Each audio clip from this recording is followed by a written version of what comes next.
The Phillies, they keep winning despite everything saying that they shouldn't be winning. Literally everything that they do lately is not. They don't make the right decisions, but yet they keep winning. We got that today. Eagles, we are 1 week from training camp. What are some of the overreactions that are floating around social media about this Eagles team?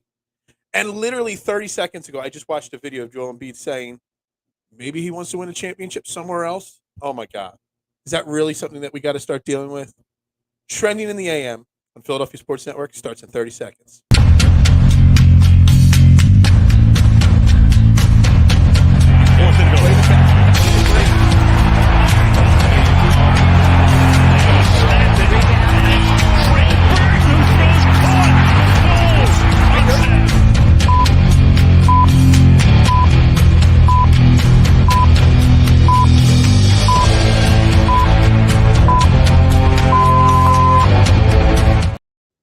And a very good morning, everybody, and welcome to Trending in the AM right here on Philadelphia Sports Network. We are live, as always, Facebook, YouTube, Twitter. You know the drill. Like, share, retweet, follow, no matter what platform you're on. Tell a friend, subscribe, turn the notifications on. But most importantly, get interact with the show because it's the only morning show in the Philadelphia sports area on YouTube or on the radio where your opinions actually matter because they do matter. That is what I'm here to do. I'm here to present the topics. I'm here to present the agenda for the day. If you want to talk something else, we will. But we're going to talk lots of different stuff. And we got comments already rolling in. But today, Phillies. We are going to talk a little Phillies today if you want. They keep winning.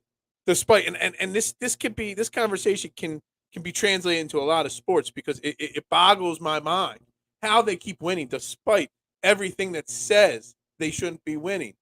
The Eagles, we are 1 week from training camp. I'm excited. I got a whole bunch of polls going on my Twitter page at Beard and Knowledge of camp battles and stuff like that. Make sure you go and vote and comment. We'll dive into those camp battles this week for sure. I originally was going to talk Sixers because they have a lot of rumors floating that they're heavily linked to Pascal Siakam. But then all of a sudden, this morning, I turned on Twitter before the show, and Joel Embiid's talking about other things. I don't even know if I want to dive into that, Joel Embiid.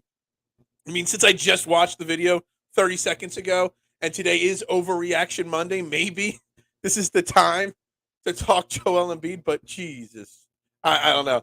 Man Chatter saying Eagles did not get DeAndre Hopkins. DeAndre Hopkins went to the Tennessee Titans when they could have just paid A.J. Brown. I don't get that. I don't get DeAndre Hopkins wanted to go somewhere to win, and he chooses Tennessee. I'm a Ryan Tannehill guy, but come on now. You couldn't pick somewhere better than Tennessee. That really didn't make too much sense to me. Eagles week 2 and 3 primetime. Need to plan out the snacks. Yeah, that is right. What is up, Mitch? How you doing? So I want to start with some Phillies talk, guys. I know some people that watch this show regularly aren't huge Phillies fans and aren't huge into the baseball conversation.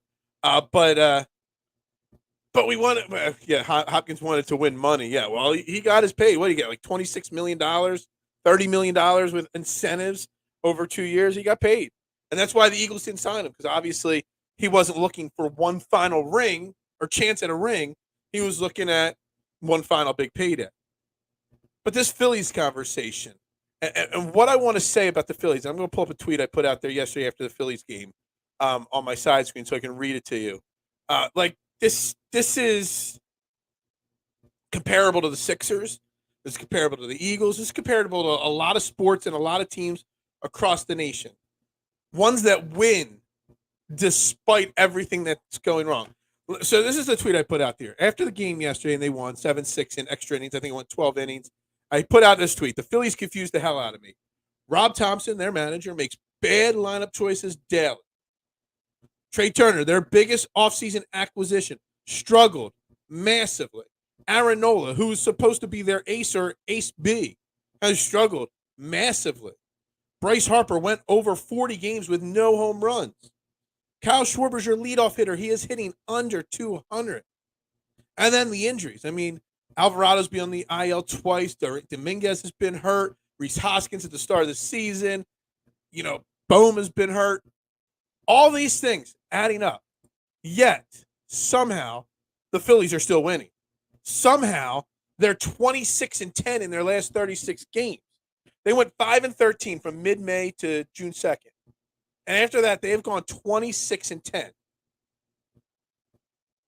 Everything says that is not the case. Everything says the Phillies should be massively struggling right now. I mean, you look at it. Yesterday's lineup in the game yesterday that we won in 12 innings. Let's see it. You had Kyle Schwarber leading off again. He's hitting 189 after yesterday. I know he had a couple home runs this weekend, but he's got a 314 on base percentage, so it's not even like he's getting on base a lot. But as soon as we move him into the leadoff spot, we start winning. Trey Turner, your number 2 hitter, you spent $300 million on him. He's hitting 249 with a 301 on base percentage. It's insane. Bryce Harper's hitting well.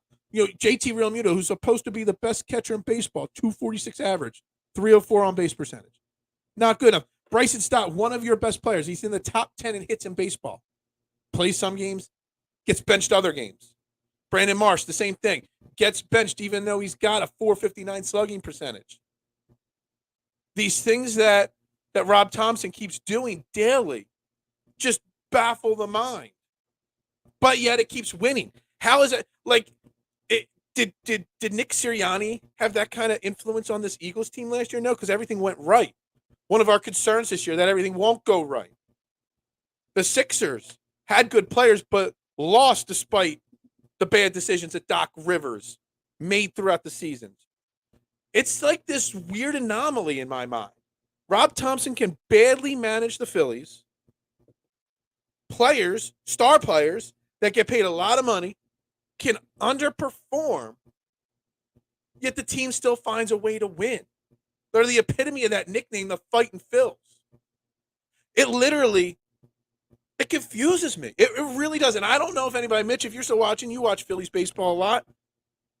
How does a team that makes so many things that say lose turn into wins? Is Rob Thompson really that great of he's not a great manager, but is he that much of a great of a leader? Is he so, do the players love him so much, and he's built such a, interior in the locker room, a next man up mentality that if one guy fails, the next guy's got to pick him up? Like, what is Rob Thompson doing behind the scenes that's making some of his boneheaded decisions not matter? I don't know if I can think of a time in sports where everything said lose and they just kept winning. Because he was doing these things last year, too. This is not new. Last year, Nick Castellano struggled just like Trey Turner is this year. Last year, we had pitching problems, just like this year. We had more injuries in the pitching ranks last year than we did this year. There were so many problems last year. And we made it to the World Series. It caught up in the World Series, and we got smoked in the World Series. But this year, it's happening again. It's like this team wins despite Rob Thompson, despite Kyle Schwarber. There is no reason why the Phillies should be winning with Kyle Schwarber in the leadoff spot. Because even since they've moved him to the leadoff spot, this weekend he hit a couple bombs. He had some really good swings. But it's not like he jumped his average up big or, fixed his on base. He's still struggling. When your leadoff hitter's hitting 189, barely got over a 310 on base percentage, he's either a strikeout or a home run. He's not even walking that much anymore. He's a net negative in left field. But you're winning. Nate, I asked on Twitter this week, and somebody showed it. Has a player ever batted under 200 and hit 40-plus home runs? And the answer is no. Oh, stop it. That's not happening. But it is 1 week to training camp. And we are going to talk it. We are going to get to football in a little bit. We are. I just have to really clear my mind. And if somebody could give me an example of how this is the way it's happening and why it's happening, because I don't know. I'm pulling up team stats right now. And wins above replacement, it's a common new stat. I mean, Kyle Schwarber, your leadoff hitter, he has not been given he has played all 93 games. Every single person gets a day off here or there. You're told, well, everybody gets days off. Your worst hitter has played every game. He has got a minus .9 wins above replacement. Worst on the Josh Harrison has a better WAR than Kyle Schwarber. That's not good.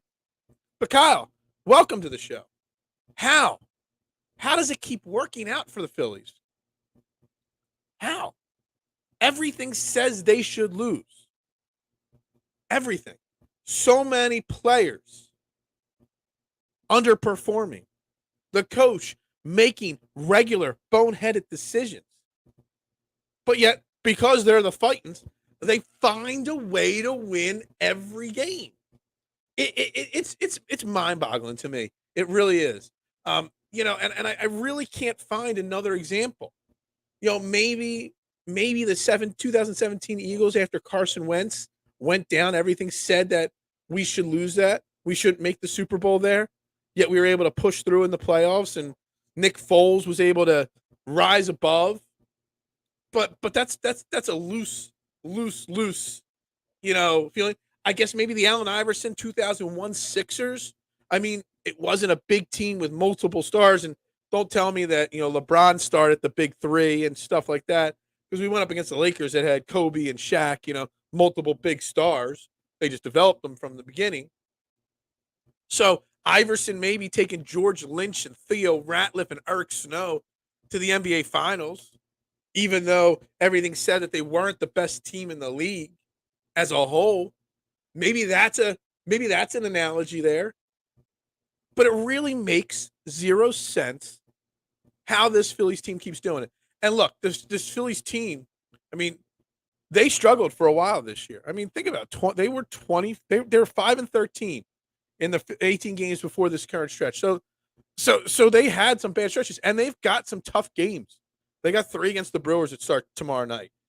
They got Baltimore next week. We've got Miami again next week. There are some tough games on the schedule, but yet they keep finding ways to win. So it wouldn't surprise me if they win some of these series. Now, they do need Kyle Schwarber to do a little bit more. They do need Trey Turner to up his game a little bit. The Aaron Nola, Zach Wheeler, hell, even Ranger Suarez's last couple outings has been rough. Those starters need to up their game. You can't keep relying on this bullpen to save them. Fake sports. You're a fake account. You're a fake account, man, Chatter. Fake. Baseball is America's pastime, in my mind, still. They still need to find ways to do this. They still need to find ways to maintain this. And I keep thinking in my head, at some point, the other shoe has to drop. That at some point, making bad decisions on a nightly basis eventually has to stop working. Does it not? At some point, you would think that Rob Thompson making these decisions would backfire on him. It hasn't happened in 36 games. It hasn't happened in a long time. Does it happen?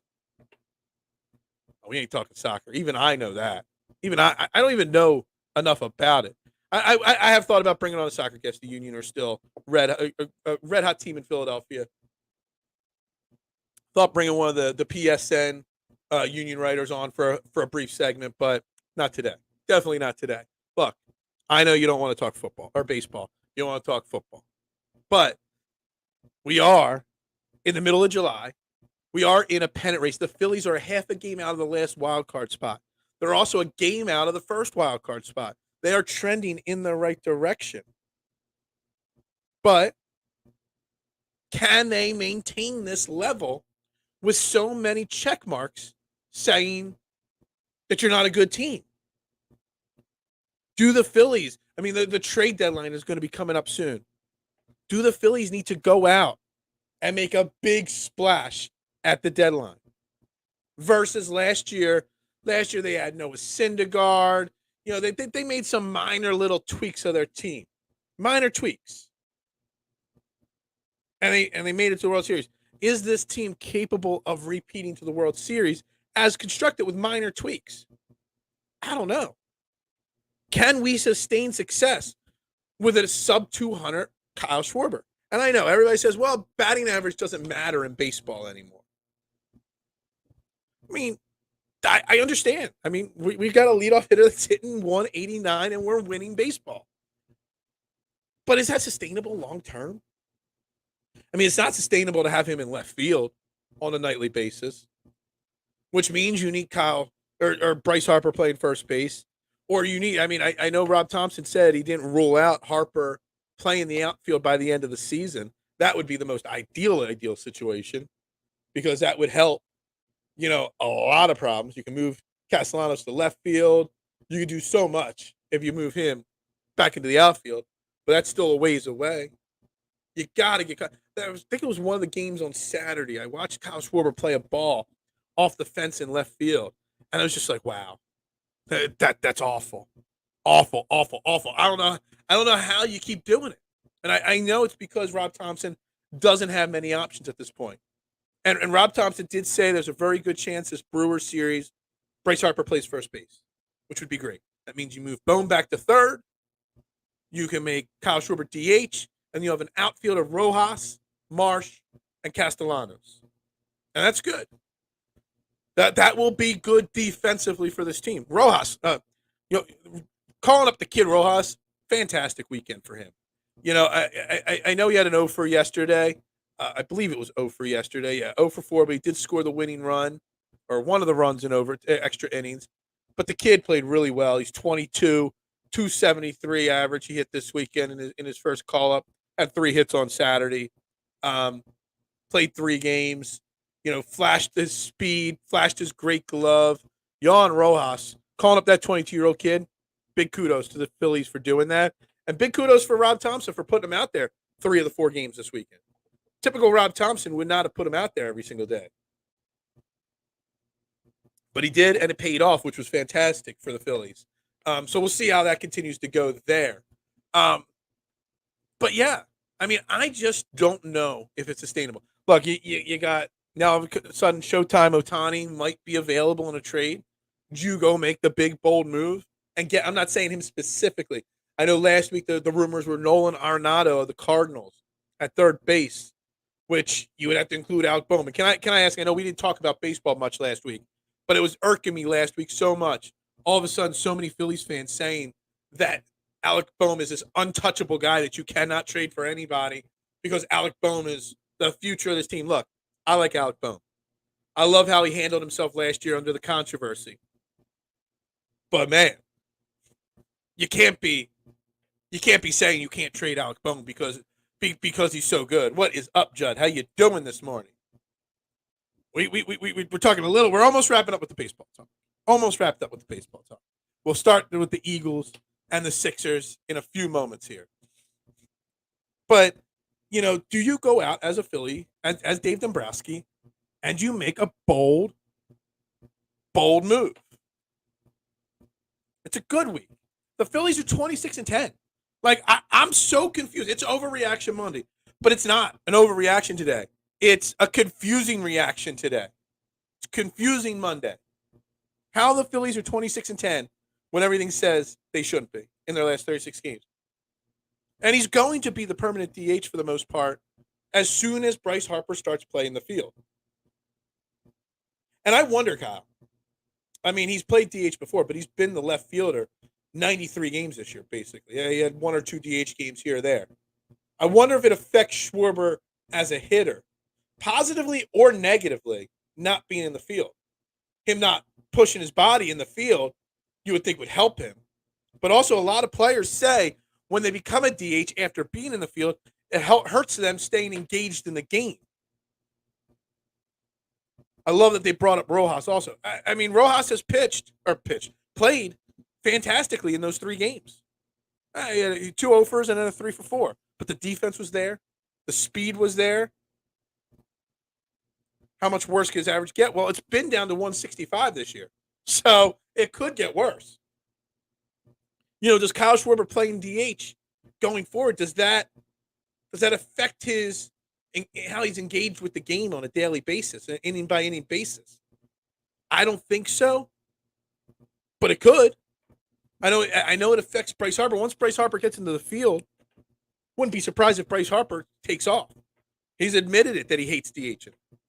So it is an interesting thought process. Excuse me. We're 20 minutes into the show here today, guys. We got 8 likes over there on the YouTube page. We got 3 on Facebook.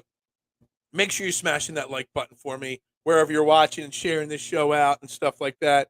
More likes equal helping the algorithm a little bit and brings in more of the haters to the show. You know, I was told last night on YouTube, somebody commented on the YouTube link for a show from last week.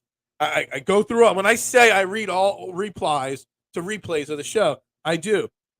And Latch Lon Ross 8193 said, enough of the shit contact. Get back to the good old days. What the hell? Who is you? Who is that? I mean, what the hell? You know, I know I'm not perfect. I know I could get better. But man, I don't think this shit content. This is good content. We have fun here every single morning. This is the show about the people. It's not about me. It's about the people. And if you don't get what's going on here, it's fine. Keep the peanut gallery quiet over there. All right. So the Phillies, to wrap up the Phillies part of this show, because I know you guys just can't wait to talk other things. The Phillies are just in a weird spot. This next 2-week stretch where you've got 3 against the Brewers, 3 against Baltimore, and 4 against Marlins, mixed around some Cleveland and I forget who the other team is. Cleveland and I already turned the schedule off. Cleveland and somebody else, lesser, Pittsburgh. Cleveland and Pittsburgh. These next 5 series, 3 against very good teams, are going to be very telling. So you've got, you know, approximately 18 games there. Show's rolling. Damn straight. That guy must not know I'm a 2-time TV star now. You know, 2 appearances. Not 1 appearance, 2 appearances on TV. Thanks to my man, Jason Lee. I think we do a damn good job. I think we're hitting our momentum just the right time, too, Judd. Because football season's almost here. And we're talking football every day. Just imagine if you guys were here for the draft shows around the NFL draft. Yeah, there are 60, 80 people watching and commenting at a time. Because people want to talk football. They do.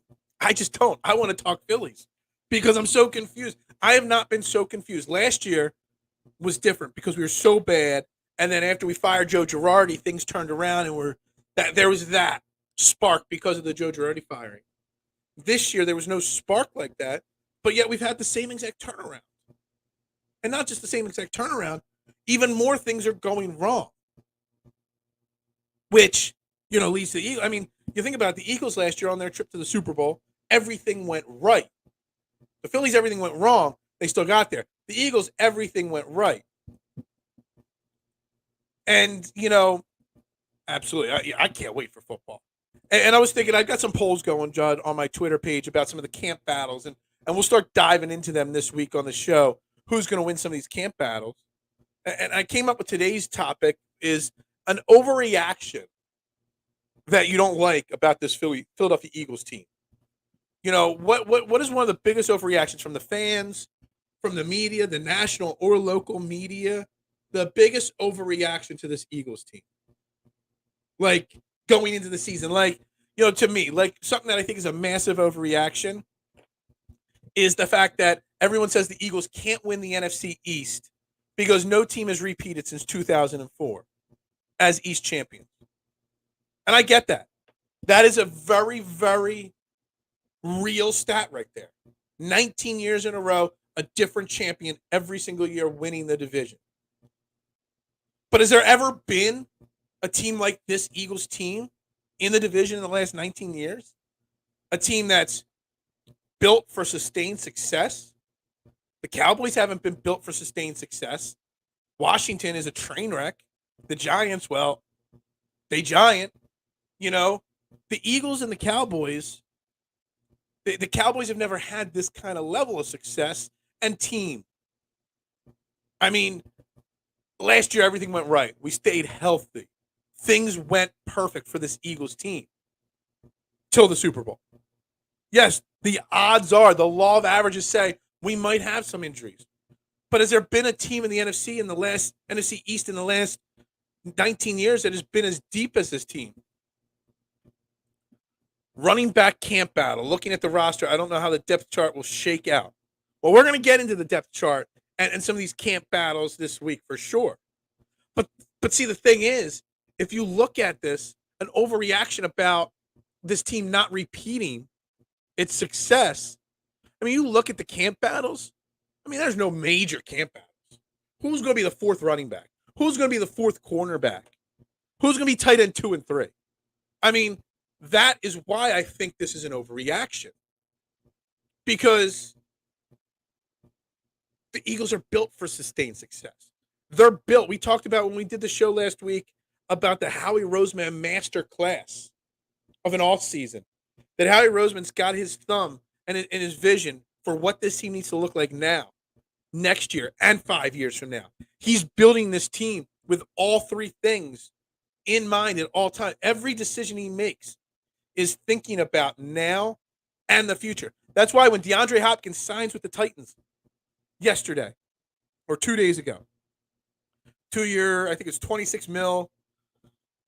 I think it can go up to 32 million over the next 2 years with incentives. If DeAndre Hopkins wanted to win, he could have came to Philly. If Howie Roseman wanted to make another big splash move to appease the fans like the Sixers do with signing Paul Reed to appease the fan base, to make them happy. I mean, people overreacting to losing Hargrave. I think that's, and we're going to get right back to that. You know, Howie Roseman, though, he doesn't make moves to appease the fans. I want another wide receiver. DeAndre Hopkins is the best wide receiver available. Well, of course I would want the best wide receiver available. But I trust Howie. I understand what Howie's doing. Signing $32 million to DeAndre Hopkins is not a smart move, big picture. Does DeAndre Hopkins really sway the needle that much to commit $32 million over the next 2 years to for the Eagles in their situation? It doesn't. History isn't on our side in terms of making it back to the Super Bowl, but I love the draft and offseason we had. The continuity in the roster is giving me confidence. Exactly. And yes, look, history is not on our side. I don't know if the stats still prove. I know the NFC East, it's been 19 years since we've had back-to-back champions. I know that stat. And I know the losing team in the Super Bowl over time has had trouble getting back. But as long as how do I say this without sounding like a bad fan, Marshawn? Like, if we don't make it back to the Super Bowl, does that mean this year's not a successful year? Because that's not necessarily the case. Once you get to the playoffs, anything can happen in the playoffs. Are you healthy? Not. Like, would you consider this year a success for the Eagles if, say, they win the division, they get the number 1 seed, and in the conference championship game, they just get beat? Like, it's still a success. If Jalen Hurts still shows that he's the guy and doesn't regress massively, it's still a success, I guess, to an extent. You have to really think big picture. As long as we know that this team is built for long-term success and sustained success. There's only 2 teams that can play in the Super Bowl every year. There's only 1 Super Bowl champion every year. That means there's a lot of disappointing teams. So not making the Super Bowl again doesn't mean it would be a disappointing season. It just means how come we didn't make it there. Then we have to discuss why we didn't make it there and then determine whether that's okay. But I want to go back to Judd's here. People are overreacting to losing Javon Hargrave. I think letting Javon Hargrave go was one of the best decisions Howie Roseman made. And it's not a knock on Javon Hargrave. Javon Hargrave is a hell of a football player, baseball player. I'm still thinking baseball in my mind here. I'm still thinking Phillies in my mind here. Hargrave is a hell of a football player. What I'm about to say has nothing to do with Hargrave, the football player. But he's up there in age. He's north of 30. He commanded, obviously, a huge contract. He got $90 million. And you want to pay players? Players' careers have an arc, just like a story in a movie. You know, the Avengers, they had their arc. Tony Stark had his arc. And once you complete your arc, you know, you're just an extra piece there. You know what I mean? You're just a complimentary part of the story. Well, Hargrave's arc hit the top and is already coming down at this point. He's got 5 years in San Francisco. By the time that year three hits, he's going to be so far down at the bottom of his arc again. You don't pay a 30-year-old, 31-year-old defensive tackle 5 years, $90 million. That's how he got into trouble with Fletcher Cox. It's just another example of how Howie Roseman has learned from his mistakes. He's also spent so much time developing the replacement for Hargrave. Milton Williams, Jordan Davis, drafting Jalen Carter. You've got Tupelo or whatever his name is that was on IR last year coming back this year. You've got 4 or 5 options to fill one guy's slot. And they're all cheaper than Javon Hargrave. Imagine what this offseason would have looked like if you kept Javon Hargrave. You don't keep Bradbury. You probably have to get rid of Slay. You don't draft Jalen Carter. If anything, you might have to trade back because you can't afford that price slotted at that spot. What was it, 8th or whatever, that you're slotted to as a rookie in the draft. Like the move to let Javon Hargrave go dominoed into so many other important aspects for this team this offseason. This might be the best Eagles have looked going into a season in a long time. Is it an overreaction to say they look better this year going into the season than they did last year? There were still a lot more question marks last year. We still didn't know. I mean, I hoped that Jalen Hurts was going to be great, but we didn't know what Jalen Hurts was 100%. We still don't know 100% what Jalen Hurts is. I mean, it's a very small sample size still at this point. But this might be the best they've looked entering the season in a long time. Feels like 11-6 in a playoff spot is our floor. Okay, I was kind of glancing at it as I was talking. I just saw feels like 11-6 in a playoff spot. I was like, well, we're better than that. Then I read your last 3 words, is our floor. Now, I won't give my official prediction. I haven't even made it yet. It will be made week 1 before the first game on this show. We'll go game by game and predict it. It might be a 2-hour show predicting the schedule, but we'll do it. But yeah, they're a 12 or 13 win team. If they lose more than 6 games this year, something drastic went wrong. And they will. Like, I really firmly believe that this team, unless something drastic happens, multiple key players go down for extended period of time, that this team is a division winner, at least. The number 1 seed in the division or conference again, probably. Is it fair to say that the way this team has been constructed over the years, anything short of winning, competing in the Super Bowls? See, I that's what I was saying. Like, is it a disappointment if they don't go back to the Super Bowl? Just say they get to the conference championship game again, and they just come up short. Whether it's because of an injury, whether it's because of a bad turnover, mistake, or maybe just the other team just plays fantastically. You know, I can't see enough teams in the conference good enough to beat us. But what if it's Dallas? Or what if it's the 49ers again? The 49ers are a great defense. You know, like, what if? I mean, would you be disappointed and say this season was a failure if we play exactly like we did last year and just the 49ers beat us?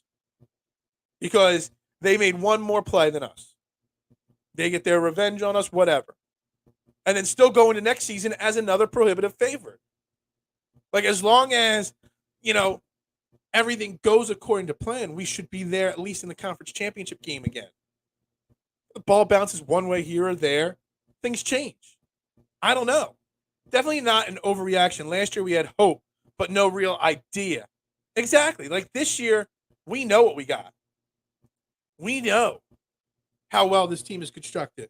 We have confidence in Nick Sirianni and Jalen Hurts a lot more. The O's, talking baseball, the O's are super high. Absolutely. 100%. That's why I said 3 teams, Baltimore, Milwaukee, and Miami were going to be tough ones there. Debo up boxing to prepare for the – look, I'm over last year. I'm over the loss in the Super Bowl to an extent. I'm not living in hindsight anymore. I'm focused on this year. And that's the sign of a diva. That's the sign of a locker room in San Francisco that's not ready to move on. I wouldn't want to be a San Francisco 49ers fan right now. I mean, for as good as Lynch has done and Shanahan has done as building that culture and that locker room in San Fran, there's a lot of egos that are really close to blowing up there. And if things don't go well, I think they still don't know what their quarterback situation is. It Brock Purdy? Is it Trey Lance? Is it Will they bring back Jimmy Garoppolo for a 9th time or Alex Smith off the bench for a 100th time or whoever? Like, to have that lack of continuity and idea what's going on, even though the team is so good, it's bad. I wouldn't want to be a 49ers fan. They're scary as hell. Yeah, of course they are. And everything I just said contradicts what that says, and I'm agreeing with you. If everything goes well for the 49ers, they're a scary team. But that quarterback situation and the lack of a definitive message in the offseason hurts, I think. When you have a quarterback controversy, whether it's a controversy or not in San Francisco, uncertainty, whatever it is, when you have that, it fractures a locker room. We've dealt in Philadelphia with so many quarterback dramas over the year. Randall, drama was surrounding him. McNabb, drama multiple times in his career surrounding him. Vic, Foles, Wentz, Hurts. Like, when there's not a definitive, like going into last year, we weren't sold on, well, I was sold, but the community as a whole wasn't sold on Jalen Hurts. But you know what? The team said Jalen Hurts is our guy. Put a definitive stamp on it that he was our guy. And you know what that does? That makes the locker room know who's in charge, who the leader is of this team. And it eliminates any controversy possible. I didn't know about their quarterback situation. Yeah, I mean, they still don't know. I mean, if Brock Purdy's going to be healthy or not, Trey Lance is going to be healthy or not, and if both are healthy, who's going to start? You invested, what was Trey Lance, the 4th pick in the draft, and they traded up to get him? They invested a lot in Trey Lance. But yet, Brock Purdy's the next coming to Tom Brady. Like, small black bear, scary, not cocaine. Yeah. What was the thing the other day on Twitter? Like, what would you rather fight, a black bear, a hippopotamus, a lion, or whatnot? Dude, I've seen some bears, man. Sides where I was on a tour in Alaska once during my cruise ship days, and we were taking this tour through the woods or something. And it was a guided tour, and the guide had like a shotgun with him or something, or a rifle or something. And he just looked at all of us and went, shh. And there was a black bear like really close to us. He's like, back in the car, everybody, right now. And he was ready to shoot that thing down because it was ready to come at us. I was scared out of my mind in that moment. There is no controversy there. They got to go with who's healthy. They can't keep quarterbacks healthy for some reason. And did they do anything to protect that offensive line? Shanahan's still going to call the same type of plays that cause problems, that get them hurt, not protecting them. Jalen becoming a stud also saved Howie. Yeah, well, no. Backtrack on this for a second. What saved Howie, and this was part of the what-if conversation, and guys, and I know Freddie, man, you put some great what-ifs on my Facebook page after the show, which maybe if there's time today or later this week, we'll tackle them.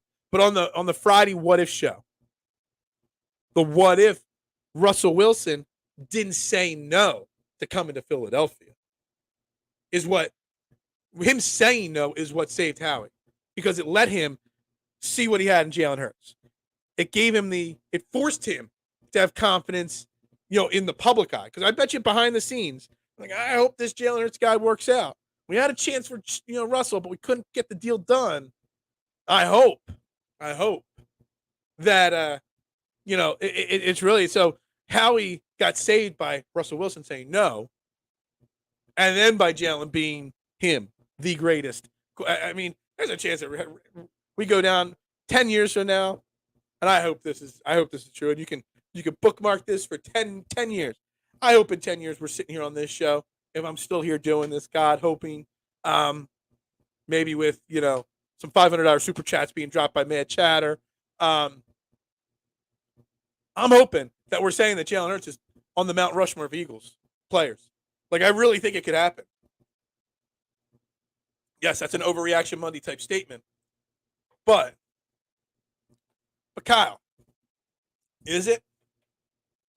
Now, we haven't gone into the schedule in detail yet on this show, but we all know the bookend Dallas games with San Francisco, Buffalo, and Kansas City. That 5-game stretch is really tough. But in our division to repeat, guess what? They all have to play the same teams. Everybody in our division is playing Buffalo. Everyone in our division is playing Kansas City. And everybody in our division is playing San Francisco. So Dallas still has a really tough schedule. Washington has a tough schedule and no quarterback. The Giants have a tough schedule and they don't have Saquon Barkley yet. And Daniel Jones, if you're going to give Daniel Jones $160 million, you better give Saquon what he wants, because Danny Dimes, is going to be 10 times worse of a quarterback if Saquon's not there. So when you look at the rest of the division, yeah, we have a tough schedule, but so do they. Maybe not in the same order of games, but they're just screwed as well. So what about Dave Kingman? What about him? I don't know what you're saying there. I don't know what you're referencing there. Let me see if there's something that I'm missing here.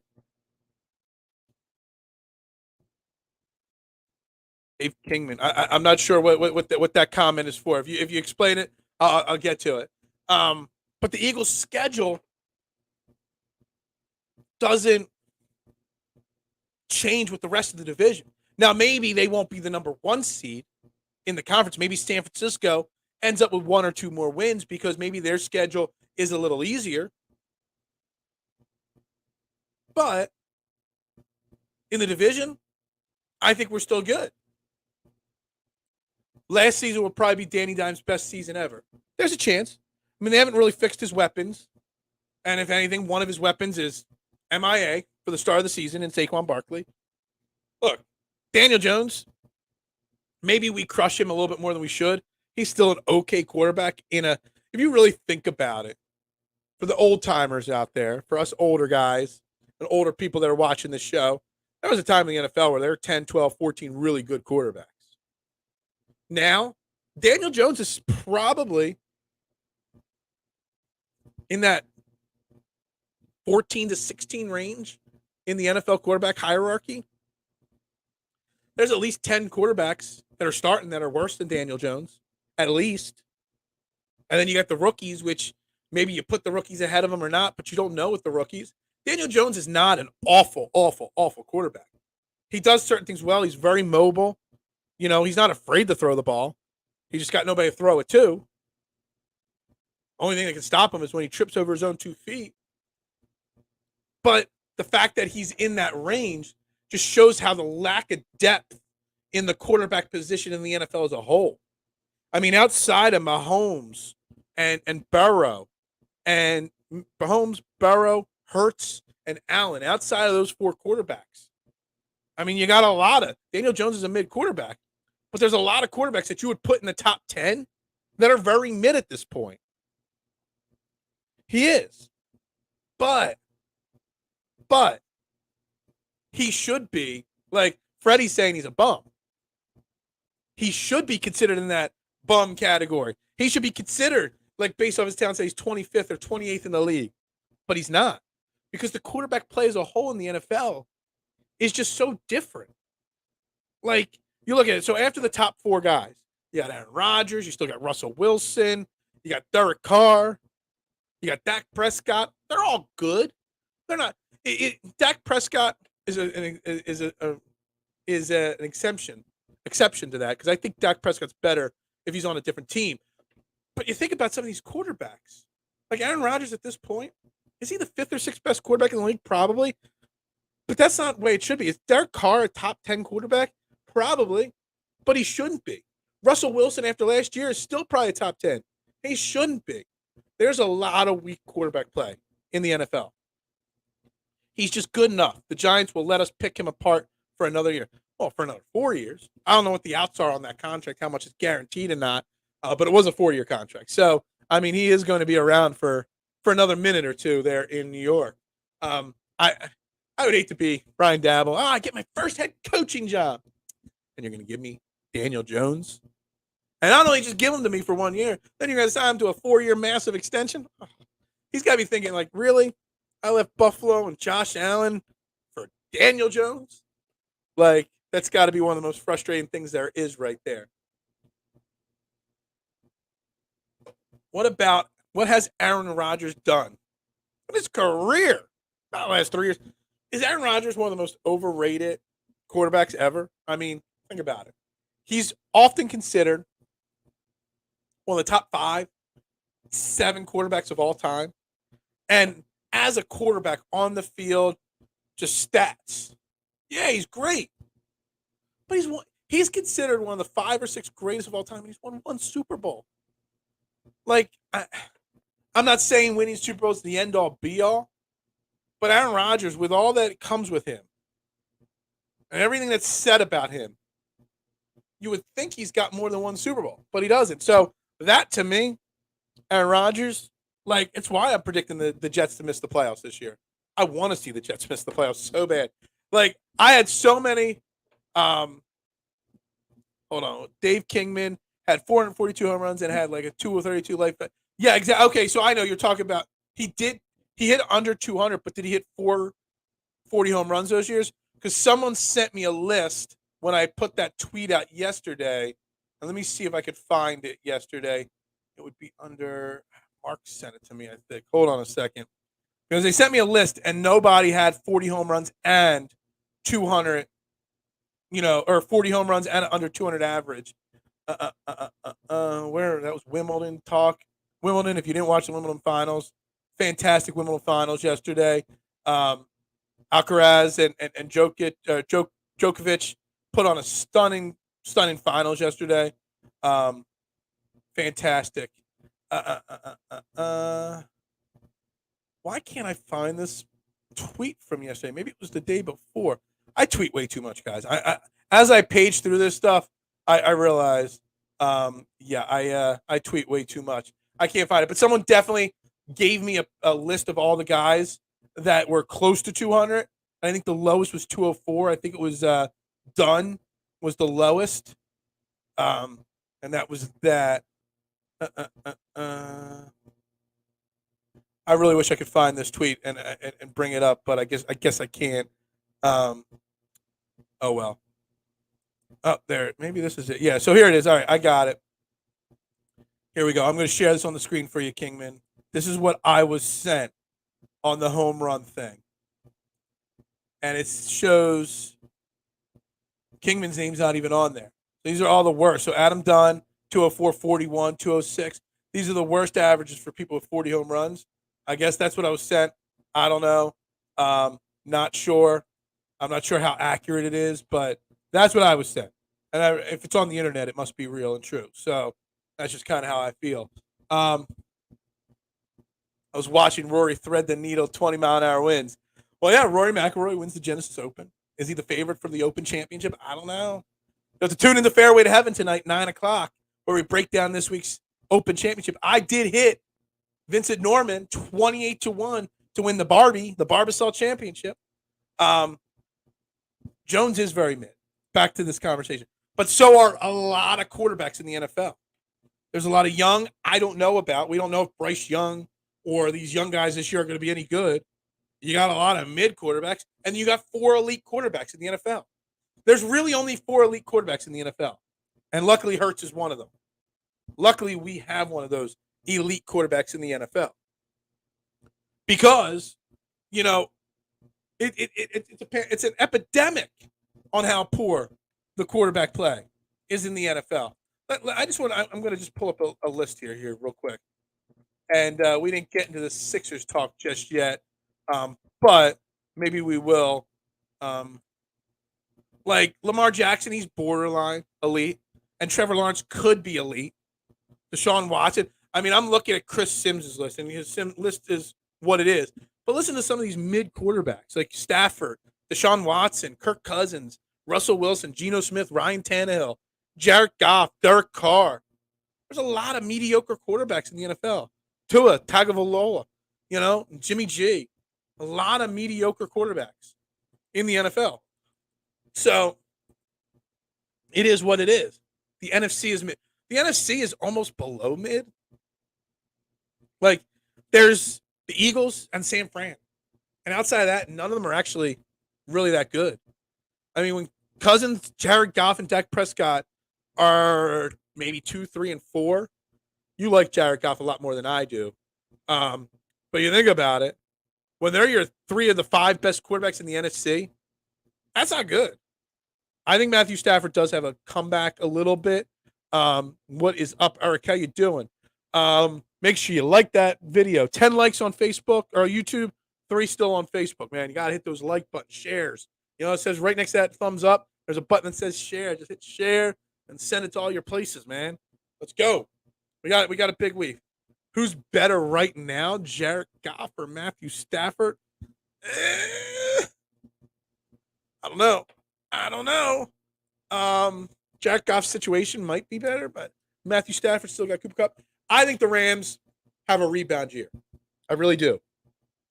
I think you see Jared Goff get healthy, Cooper Kupp be healthy, a refreshed team there in LA. Now, I don't know if they'll win the division. You still got San Francisco, the best team in that division. But with the 49ers not having a quarterback, maybe they do.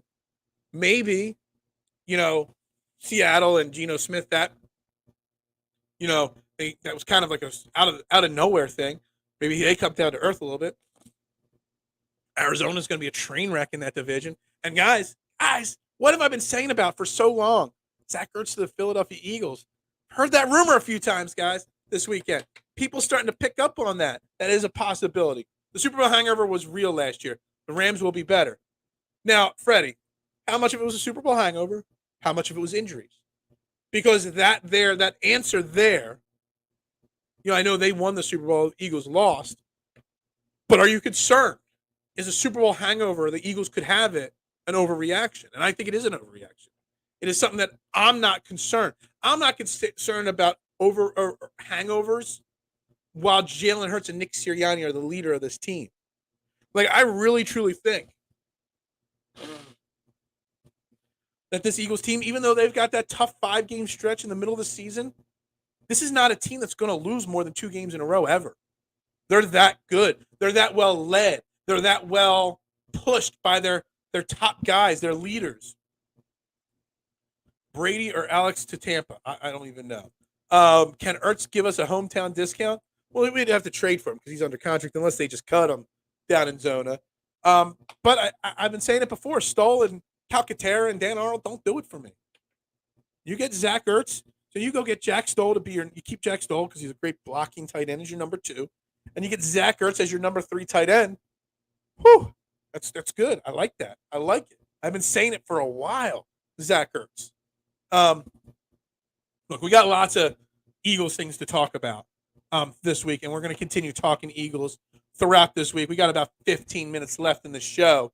Make sure you like it. Trending in the AM right here on Philadelphia Sports Network. But I do want to move to some Sixers talk as well today. Not worried about the Birds. There's a difference between winning it and losing it. But, Freddie, there was a stretch, I forget how long ago it was, that every team that lost the Super Bowl missed the playoffs the next year.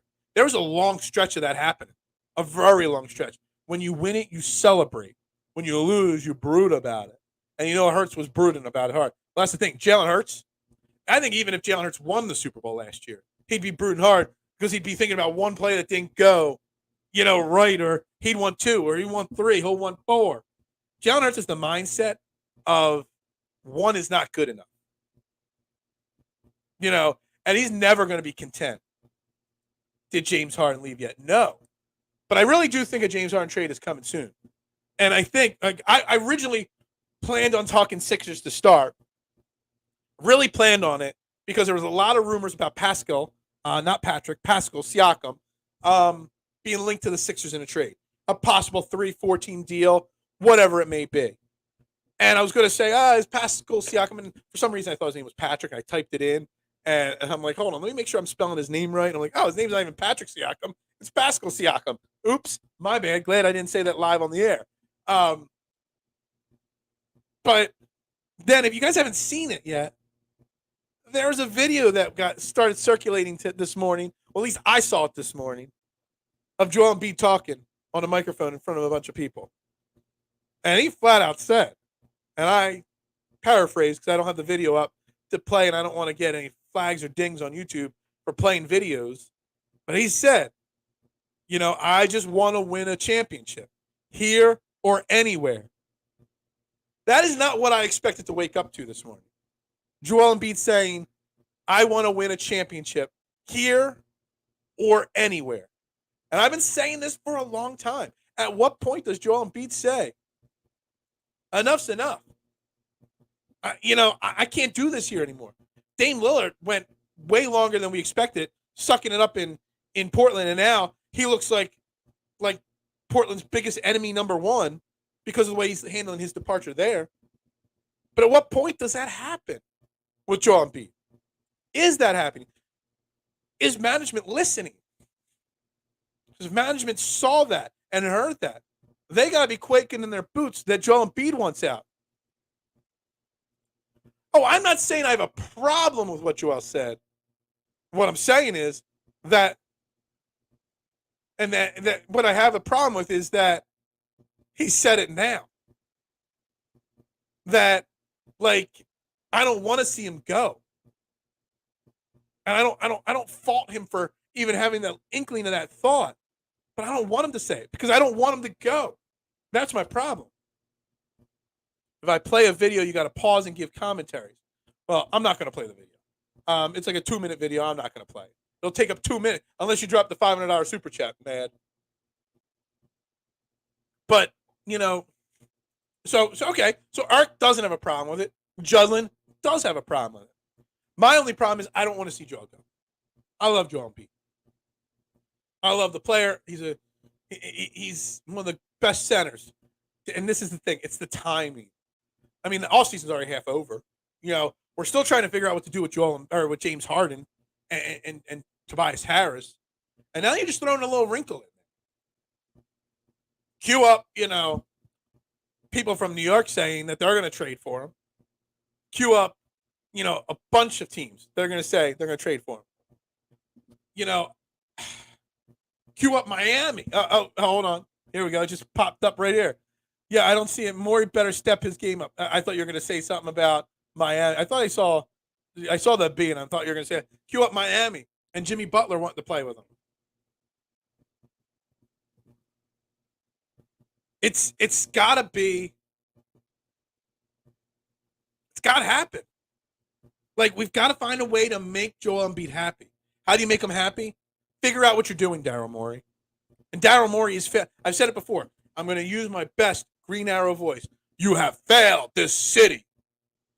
He has failed this organization and the fan base of this city. Like, the fact that this James Harden situation is looking, I had an idea. You bought me a $500 coffee. I would love a $500 coffee. My coffee cup's empty right now for the most part. I was going to talk about how I thought Phoenix would be a great opportunity for James Harden because you see they traded what's his name, Cameron Payne or whatever. Their last point guard on their roster, they traded away this weekend. I'm like, all right, Phoenix would be a great spot for James Harden. He's already played with Kevin Durant. He wouldn't have to worry about scoring because you got, you know, Devin Booker there at the 2. You work out a 3-team or 4-team trade with Miami, Portland, Phoenix, however you do it. But you get it done.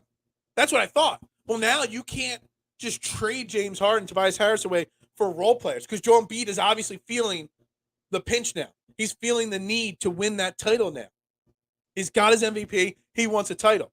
If you do not put together a quality championship team out there with Joel Embiid this year, he's already now said it. Now next offseason, when we come up short, and we will come up short with this current crop of players on this team, he's going to start chirping more. No, that was the Green Arrow. Stephen Amell. My price was $500K, but at this point, I'm going to need 1.2. I'll get back to track. Yeah, look, 1 week to camp, Phil. It is. But it's still, it's 1 week to camp. But it's a couple months till Sixers season starts. And we still got, like the Eagles, we might need to add Zach Ertz or Budda Baker or a linebacker, whatnot. We might need to add one of those pieces. The Sixers have no clue what they're doing. Can we say we have 2 disgruntled stars? Maybe 3. I think Tobias Harris is a little disgruntled, and he is a star. He's not a superstar, but he's a star. And I firmly believe Tobias Harris is a much better player than we give him credit for. But James Harden's disgruntled. And what about all these? I mean, I saw more pictures of another Michael Rubin party, this time with color, not all in white. And, of course, Harden and Embiid were there. And it looks like always that James Harden and Joel Embiid personally speaking, seem to get along personally fine. It's not like him and Ben Simmons are on opposite sides of a room and won't talk. They seem to be very friendly still. You wouldn't think they would be friendly if they're both at each other's throats and both wanted one or the other out of town. 3 stars, exactly. And you know what? Honestly, Judlin, if I was Tyrese Maxey, I'd be disgruntled too. Tyrese Maxey was due to possibly get his rookie extension. They're waiting till next offseason to do it to create more flexibility for this team. And you see some of these other guys, Tyler Halliburton and who's the other one that just got one? A couple of them have gotten big contract extensions. Tyrese Maxey gets hurt. He might not get that big max rookie extension. But they're avoiding doing it because they're trying to create enough flexibility. So if anything, maybe there's 4 disgruntled stars. The Titans do still stink, for sure. Nick keeps saying the roster will be different coming training camp. Morey's intent on keeping Harden, and Harden doesn't want to be here. It's chaos. Like, you got to think that Nick Nurse and Daryl Morey spoke before Nick Nurse made the decision to come here, and he had to have some faith in the plan that Daryl Morey had. Or did Nick Nurse just want to come? I don't know. Disgruntled is a wild-ass adjective. Yeah, I'm disgruntled. That man Chatter hasn't dropped the $500 super chat yet. I'm a disgruntled podcaster. I'm disgruntled because people don't like me. People put negative comments in there. It's okay. I don't care. Your opinion matters, even if it's a negative opinion. All opinions matter. Like this video. Share that, guys. Come on. I thought we were going to be talking about my Harden to Phoenix idea, Pascal Siakam to Philly idea, but now we got to talk about more disgruntled athletes in Philadelphia. Oh, my God. He is partying so hard right now, Marshawn. So hard. And he just looks like he's doing no effort, no work whatsoever. That's fine. You want to party off in the offseason, that's fine. If you're wearing your fat suit because you're trying to send a message to the organization, great. But you're also sending a message to all the other organizations, and they're not going to want you. I mean, honestly, like, there's teams that I think Harden would fit in on. But do you see a team like, I want him? Like, Miami wants Dame Lillard. Dame Lillard wants Miami. But Portland's, playing hardball. Is anybody jumping up and down saying, I want James Harden on my team? He's the missing piece to our organization? No. Like, you look at some of the rumored trades for James Harden, like, we're getting pieces of nothing. We're getting nothing. It's frustrating beyond belief. And this Joel Embiid comment really, really frustrated me today. Disgruntled ever since my mom said she was in Coatesville in 1999. Look, disgruntled is disgruntled. I mean, look, at what point does if week 1, game 1 of the season, James Harden is still here, Joel Embiid is still here, is there a chance that this season just blows up completely and people start sitting out and demanding this and that? Like, there's a legit chance, if we basically run it back, that next season is a complete and total disaster. We're not even talking about a pause year and winning 44 games. We're talking disaster. We've seen it. Like, there's a chance that next year turns into what happened. I mean, Brooklyn, after they got rid of all their disasters, ended up making a run to the playoffs.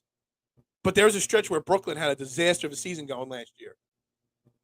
They had to get rid of Kyrie, Kevin Durant, and the year before James Harden. And they had to get rid of Ben Simmons maybe even now. Siakam in a Sixers uniform. Don't tease me with a good time. I mean, I won't ever complain about his elbow push-off again if he's in a Sixers uniform. Nick Nurse takes me as a guy who could give 2 flying double birds if James comes back or not. Look, I would love to know what Nick Nurse thinks of this whole situation. Joel Embiid made a comment. I saw the video this morning. It's circulating. I know Sean Bernard and AJ Torres, a bunch of guys have shared it out. Pick Swap Pods shared it out. And to paraphrase, it was a 2-minute video, but in about the middle part of it, he said, I just want to win a championship here or anywhere. He definitely threw in there that anywhere. Like, he is frustrated and tired with the lack of direction that this Sixers organization is taking. And you could see it in his you can hear it in his voice, you can see it in his face. He didn't hold back. Like, it wasn't like he danced around the topic. He just flat out said, I want to win a title, wherever it may be. And him saying that sent a shock through my system because I've been thinking that was possible, that he was feeling that way, but he's never voiced that opinion out loud before. I think Nick Nurse will keep them in check.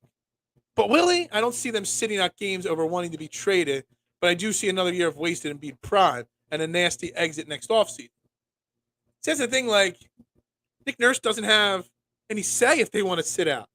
If they don't want to play, they're not going to play. Don't forget, in the NBA, the players, not the teams, not the coaches, not the owners, the players run the league. They are the ones in charge in this league. Nobody else is in charge. The players are in charge. If they want to sit out, they sit out. And Nick Nurse might run them hard and play hard and get whoever's on the court playing hard. But Nick Nurse isn't going to have James Harden go out there and give 110% every game. Nick Nurse is the guy that's going to bench James Harden in Game 6 when he's not giving 100% effort. And then James Harden's just not going to show up for the next game. He'll be seen. He'll get benched one game for lack of effort, and then during the next game, he'll be shown in Vegas somewhere partying. That's what kind of guy James Harden is. And who's going to trade for James Harden? And the thing is, James Harden, Tobias Harris, like, you're not going to get the pieces for them that is going to make Joel Embiid happy. And that's another big issue. You've got to right now, as Daryl Morey, Nick Nurse, you got to convince James Harden or Joel Embiid that this isn't the year you're winning a title. Next offseason, when you open up 2 max contract slots, that's when maybe we can find the proper stars to slot next to you. Once those spots open up on the with the contracts and stuff like that. Yeah, exactly. The Sixers are on the clock, and I think that's fair. And we only got 2 minutes left, so we'll pick this conversation up tomorrow for sure, some more, because I really got to dive deep and watch the video like 3 or 4 more times. I watched it literally twice, 5 minutes before the show started, because that's when I saw the video. That's why Joel Embiid's not even in the description of the show. But it's frustrating. Sixers are on the clock, but so are us Sixers fans of enjoying Joel Embiid possibly in this city. Like, we're really on the clock. This might be one of the last years. I'm hoping he implements a culture that they buy into. I could see Joel Embiid buying into it. I could see Tyrese Maxey buying into it. Springer, Paul Reed. But James Harden beats to his own drum. I don't see James Harden accepting anything from any coach. James Harden's going to always do his own thing all the time. You don't see the Dame or Ben my way or the highway. I mean, it's I do with James Harden. Tobias Harris will buy in. Everybody will buy in. The only person I don't trust buying in is James Harden. Joel looks like he lost some weight from pictures and interview with Nichols. His face seems thinner. Yeah, maybe. Maybe he's getting himself, maybe he's spending a little bit more time this offseason keeping himself in shape. It's possible, for sure. And that would be great.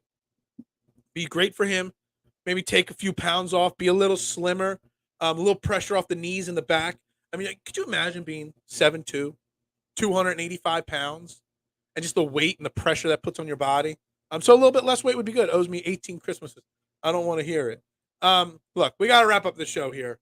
We'll pick up this conversation tomorrow on the show with Joel Embiid some more as I get more time to digest it and what it means. And look, don't be surprised if whatever happens with the James Harden situation makes Joel Embiid at some point this offseason be like, yo, get me the F out of here. It really could. And if not, it might happen middle of the season next year. It really could. And it's upsetting. It's sad. It's frustrating. But it's the world we live in. It is. I want you to all make sure you tune in tonight. If you don't play fantasy or gambling on golf and want to try it, it's the best fantasy game out there. Better than fantasy football. Fantasy golf is number one. My fantasy golf show, Fairway to Heaven, tonight, 9 p.m. right here on the Philadelphia Sports Network. Jason Sullivan, maybe some special guests. Final major of the year, the Open Championship, held there. Royal, where's it? It's at Hoy Lake, basically. Great tournament. A lot of great conversation could be had tonight talking golf. So make sure you check that out. We'll be back here tomorrow. We'll talk some Eagles. We'll talk some Sixers. Maybe we'll dabble in Phillies. Doubt it. I got lots of poll questions on my Twitter page that I still got to get into with you guys. So we'll get into that. But thanks for bearing with me in some Phillies conversation. I had fun clearing my chest on why the Phillies or how the Phillies are so good, despite everything saying that they shouldn't be good. Make sure we like the video. 10 likes, 3 likes on Facebook. I need more likes. I need more views. I need more people tuning in. Pop in for a little. I will give you some parlays for sure. 9 o'clock tonight, right here. Lots to break down with the Open Championship and how to digest the events that have a lot of the European guys, the DP Tour guys, and also now the majors with the Live guys. It's harder to maneuver the field than a regular PGA field. So a lot of stuff to information to get into. Have a good day. Let's start the week off right. I didn't think I'd start the week off with Joel Embiid being disgruntled, but here we are, and I'm not surprised. So we are going to wrap up Trend in the AM right there here on Philadelphia Sports Network. Y'all have a great day, guys. Back here 9 p.m. tonight for Fairway to Heaven. Back tomorrow morning 8:30 with Eagles and Sixers talk. Y'all have a great day. It's going to be a hot one today. Stay cool. Stay hydrated. We'll talk to you guys tomorrow. I am Phil Stiefel for Trend in the AM and Philadelphia Sports Network. Y'all have a great day.